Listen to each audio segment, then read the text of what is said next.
مرنے کے بعد بھی اولاد سے رشتہ ٹوٹتا نہیں ماں باپ کا۔ جس طرح زندگی میں والدین کے حقوق ہیں اولاد کے ذمے، مرنے کے بعد بھی والدین کے حقوق اولاد کے ذمے واجب الادا ہوتے ہیں۔ مختلف احادیث میں ان کا ذکر موجود ہے۔ پہلا حق الصلاۃ علیہما، ان پر جنازہ پڑھنا ہے۔ تجہیز و تکفین تدفین اس کے زمرے میں آتی ہے۔ وہ اولاد خوش نصیب ہے جو اپنے ماں باپ کا یہ حق ادا کر پاتی ہے، ورنہ ایسے بد نصیب لوگ بھی ہیں جنہیں جنازہ آتا نہیں ہوتا اور ساری زندگی لوگوں کے جنازوں میں جا کے رسم ادا کر کے آ جاتے ہیں، اور جب اپنے ماں باپ انتقال کر گئے تو یہ دھوکہ پھر ان کے ساتھ بھی انہیں کرنا ہوتا ہے۔ تو وہ کیا سوچ رہے ہوں گے کہ یہ ماں باپ کے مرنے کے بعد ان کا پہلا حق تھا جو ہم نے ادا نہیں کیا۔ دوسرا حق استغفار لہما، ان کے لیے بخشش کی دعا کرنا، مغفرت کی دعائیں کرنا، اے اللہ ان کی مغفرت فرما۔ تو یہ بات ذہن میں رکھیے، جس طرح باپ کی ماں کی دعائیں اولاد کے حق میں قبول ہوتی ہیں، اس طرح اولاد کی دعائیں والدین کے حق میں قبول ہوتی ہیں۔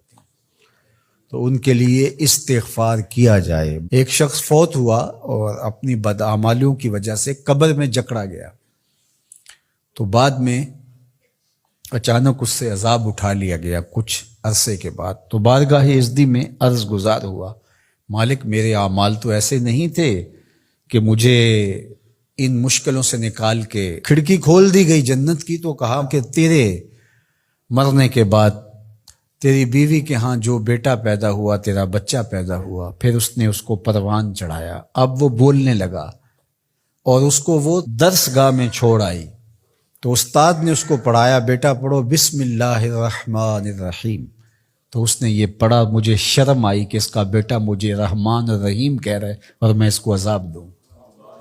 اللہ اکبر۔ اولاد نیک ہو تو اس کا فائدہ ماں باپ کو پہنچتا ہے۔ ایک حق یہ بھی ہے کہ اولاد نیک ہو، چونکہ اچھے اور برے اعمال قبر میں ماں باپ کو پیش کیے جاتے ہیں۔ اچھے ہوں تو خوش ہوتے ہیں، برے ہوں تو انہیں تکلیف پہنچتی ہے۔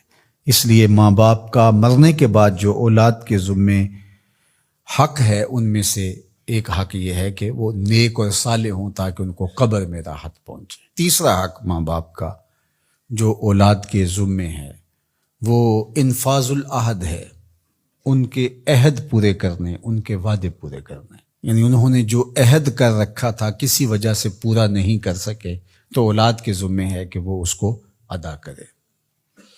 وہ عہد اللہ سے بھی ہو سکتا ہے اور اللہ کی مخلوق سے بھی ہو سکتا ہے۔ اللہ سے کوئی منت مانی تھی، پوری نہیں کر سکے، اسی طرح مخلوق کے ساتھ کوئی وعدہ تھا، اس وعدے کی تکمیل نہیں ہو سکی تھی تو ان وعدوں کو پورا کرے۔ اس طرح قرض دینا تھا کسی کا اور انتقال کر گئے تو اولاد اس کو اپنی طرف سے ادا کرے۔ اس کا اگر مال ہے تو اس کے مال سے ادا کر کے اس کے بعد پھر جو ہے وہ اس کی وراثت تقسیم ہوگی، اور اگر مال نہیں بھی تھا تو پھر بھی اولاد کے ذمہ ہے کہ اپنے باپ کا قرض ادا کرے، اور یہ اگر جنازہ پڑھنے سے پہلے کر دیا جائے تو یہ سب سے اچھا اور سب سے بہتر ہے۔ ایک تو یہ ہے کہ انہوں نے جو وعدے کر رکھے تھے، ان کے جو عہد تھے وہ پورے کرے، لیکن اس کے زمرے کے اندر وہ واجب کی سطح تک تو نہیں ہے، لیکن ان کے حقوق میں سے ہے کہ ان کے معمولات خیر کو جاری رکھے۔ یعنی جو وہ اچھے کام کرتے تھے، غریبوں کی مدد کرتے تھے، لوگوں کو کھانا کھلاتے تھے، اپنے علاقے کی مساجد کی ذمہ داریاں لیے ہوئے تھے، مدارس کی ذمہ داریاں لیے ہوئے تھے، غرباء کے علاج معالجے کی ذمہ داریاں لیے ہوئے تھے، اس طرح اور رفاعی ذمہ داریاں اپنے ذمہ انہوں نے لے رکھی تھی، تو ان کے انتقال کے بعد اگر صلاحیت اور حالت مالی ایسی ہو تو اولاد کو اس تسلسل کو ٹوٹنے نہیں دینا چاہیے، کہ یہ نہیں ہے کہ اب والد صاحب چلے گئے، ماں چلی گئی تو غریب رشتہ دار جو پردے سے ان کی مدد ہوتی تھی اور ان کے گھر کا چولہا جلتا تھا، تو ماں کے جانے کے بعد اب اولاد کہے کہ یہ آپ کا اور اس کا تعلق تھا، وہ چلی گئی تو کام ختم نہیں۔ اس معمول کو جاری رکھیں، قبر میں ماں کی روح خوش ہوگی، روح بھی خوش ہوگی، اور اس کا اجر آپ کو بھی ملے گا، اور برابر اتنا ہی اجر آپ کے ماں باپ کو بھی قبر میں ملے گا، اس لیے کہ اس کار خیر کو شروع انہوں نے کر رکھا تھا۔ تو جو معمولات خیر ہیں ماں باپ کے، ان کو جاری رکھا جائے۔ چوتھا حق ماں باپ کا مرنے کے بعد جو اولاد کے ذمے عائد ہوتا ہے وہ ہے بر الاصدقاء، حسن سلوک کرنا باپ کے دوستوں کے ساتھ اور ماں کی سہیلیوں کے ساتھ. خالہ ماں کی جگہ پہ آتی ہے اور چچا باپ کی جگہ پہ آتا ہے. تو ماں کے انتقال کے بعد جو ماں کی طرف سے رشتہ داری کا سلسلہ ہے اس کو توڑ نہ دیا جائے کہ اب ماں نہیں رہی تو رشتے بھی ختم، اس طرح باپ نہیں رہا تو رشتے بھی ختم. تو ان کے ساتھ صلہ رحمی کی جائے. مرنے والے والدین کے حقوق کو کون ہے ایسا دین جو اس طرح بیان کرے گا؟